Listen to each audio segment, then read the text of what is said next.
Welcome back to the Lights Out Podcast. I am the MMA Detective, Mike Davis, and this is episode 5 of the Gerald Strebendt Rafiel Torre murder tapes. So in the first few episodes, Gerald built credibility, solidified he knew what he was talking about, and now we're on to a phone conversation. This, however, is just after Rafiel Torre said he's not comfortable talking on his phone and wanted to call Gerald back on a new line. Unbeknownst to him, the entire conversation was being recorded. To me, between you and me, I've known you. You remember. I was 9 years old when I first knew who you were. You know, you married Randy. It matters to me, dude. It matters to me. I know we all do things like I've done shit, but what was that whole thing, dude? You were so, when you showed up down there, you're so shook up, bro. You're so shook up. You're smoking one cigarette after another. You give me this thing to take care of. I mean, well, honestly, the cops had talked to me, and I figured, honestly, I thought either her or Veronica had something to do with it. At that time, I did. Yeah, well, I don't know, dude. I know. I mean, we need to. I would, to be honest with you, I would like to talk face to face with you, but you know, we can't. I'm out of here. I need to talk to you about this thing and get it over with, and just tell me, you know, whether I can throw this thing. I mean, if for some reason you get arrested, do you still want me to come forward with this thing, or can I throw this thing away? I mean, is that going to be They probably won't even believe me if I come forward with it anyway. I don't know what to think. I don't have that mindset. Yeah, I mean, I don't know. If I were you, just make sure you're safe. Yourself is safe. You haven't done anything. I know, but I don't want you to go away for life. You know, when it could be self-defense. It could be 10 years. I need to know if we're gonna if you want me to come forward with this thing, and are you gonna be mad at me if I throw this thing in the river? And what if I throw this thing in the river, and then on the 6 o'clock news I fucking see a rusty Glock 21 being pulled out with a crate, a fucking crabber's crate, you know? I don't know, dude. What do you want me to do? You tell me what to do, I'll do it, and I just, just put it behind us. Gerald, it doesn't matter what you do, put it that way. It doesn't matter what you do. Well, it matters, dude, because I don't want to fuck you. I want you to... Without even doing anything, put blame partially on myself for something I didn't do, you know? Bro, it never happened, I mean... Bro, think about this. Honestly, I know, Gerald, I know you're saying it's hard. That's why I'm saying I knew about this over a year ago. You knew about what? That I never did nothing. That I knew. If you had no part of it, think of this, bro. Think of this. You have the best option in the world. Then, if you had no part of it, come forward and offer to take get this guy's brothers that want to kill you. Take a polygraph test in front of them. You'll pass it with flying colors, and then they'll be like, you know what, dude? Nobody can trick a polygraph test. And take that right in front of them, bro, and then you'll be done. They won't fuck you up.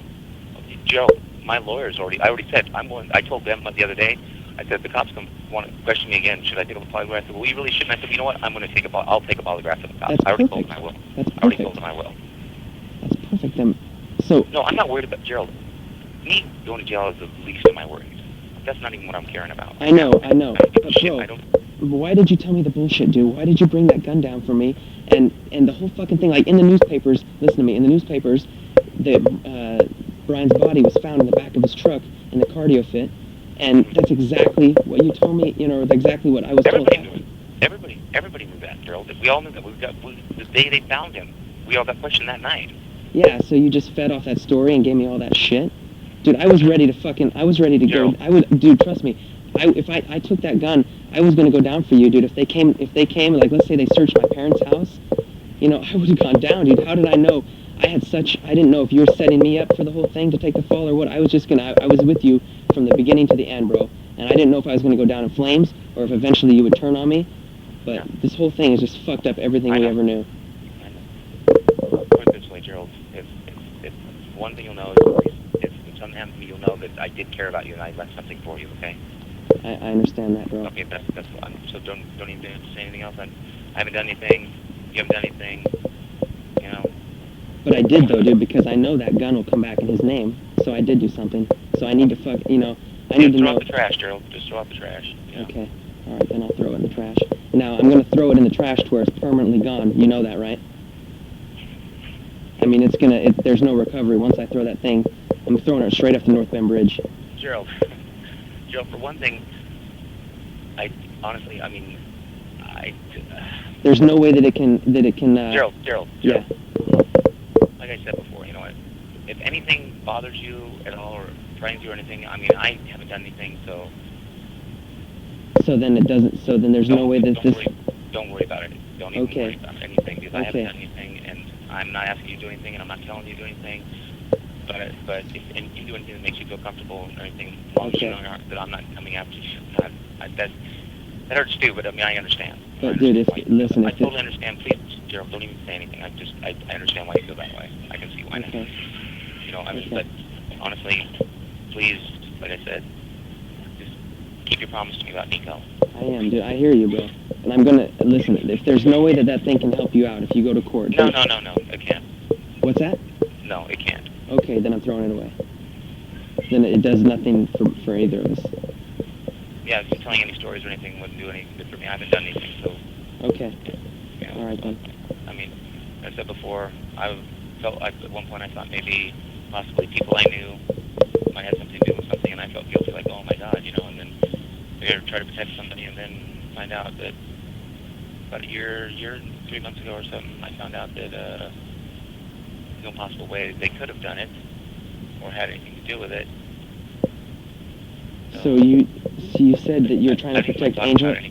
What's that? I don't want to talk about it on the phone, to be honest with you. Okay, yeah.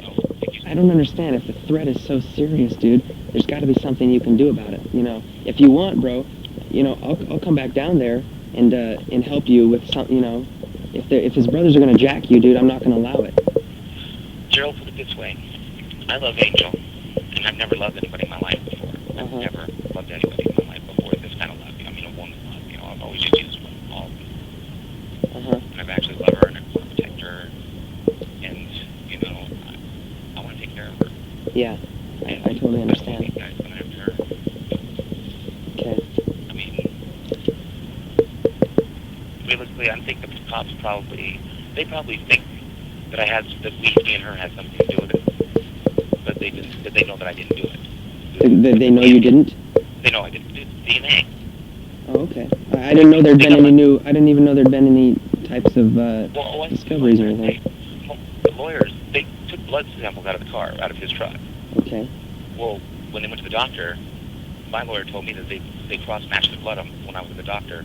When I hurt my hand the week before, yeah, they had to get the blood test for infection. Well, they cross-matched the blood. It wasn't my blood, and it wasn't his blood. It was somebody else's blood. Okay. But, oh, man, I don't know, dude. It's so fucking confusing, bro. Yeah, I know, dude. I know. But what do you want me to do? I mean, the police... What's that? Just do what makes you comfortable. Yeah, I know, but I have a question. What do you want me to do if someone comes knocking on my door asking me questions? I mean, I'm gonna just, you know, play stupid, play like, you know... Yeah, Gerald, I know, but I knew that, you know, that was... I just knew that would be something that would work, you know?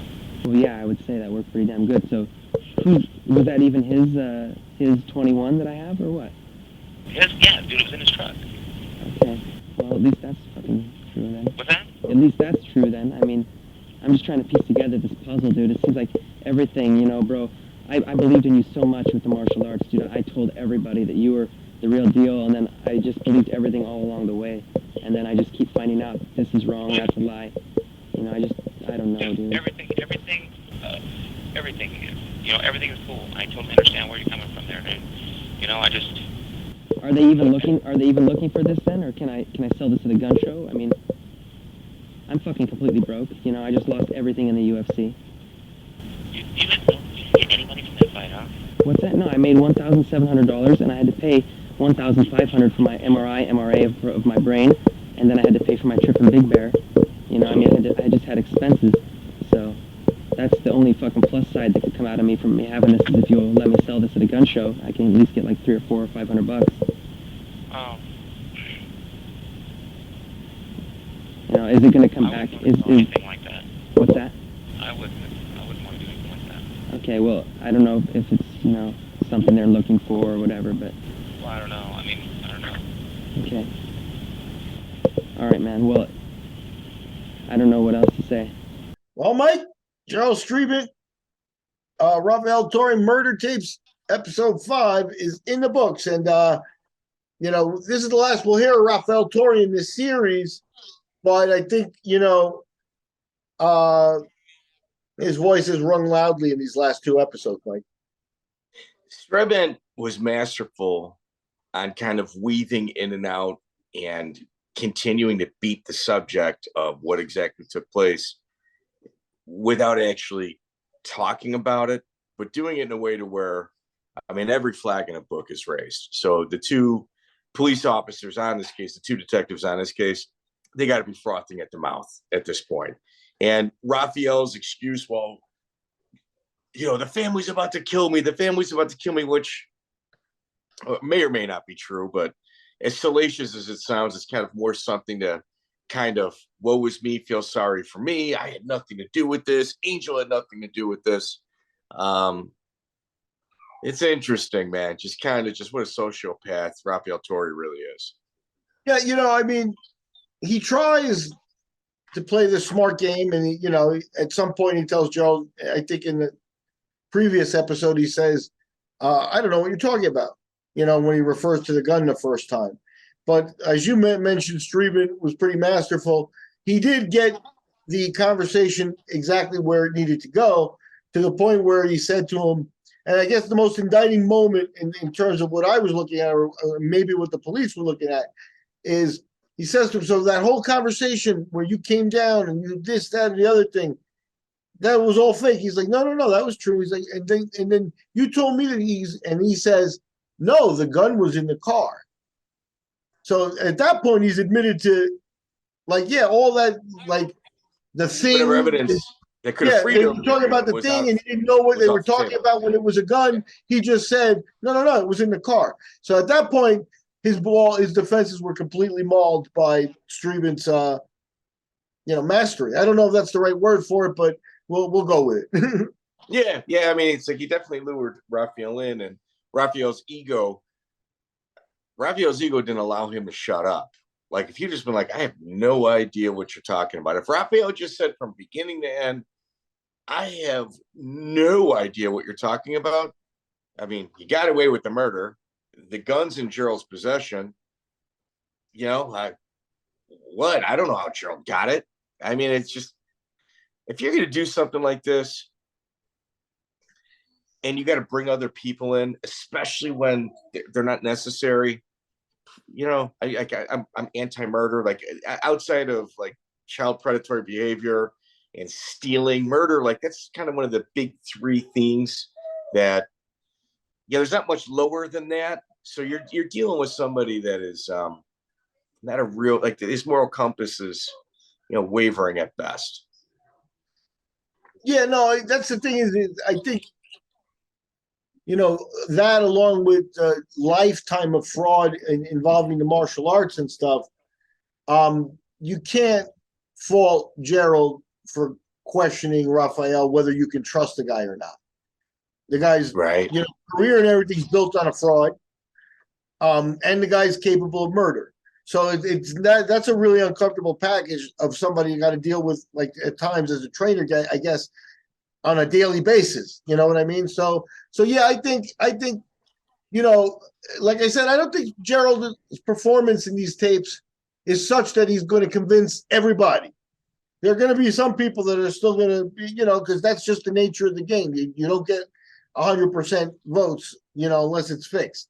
So, but I think he's done a good enough job that the big things are explained, why he's worried about Torre in certain ways, and why, you know, the brainwashing that starts when you're 9 years old really does take a while to see through it and stuff like that. You know, you begin to understand why Strebendt is one of the victims. Well, I think next episode, obviously we've got more for you guys.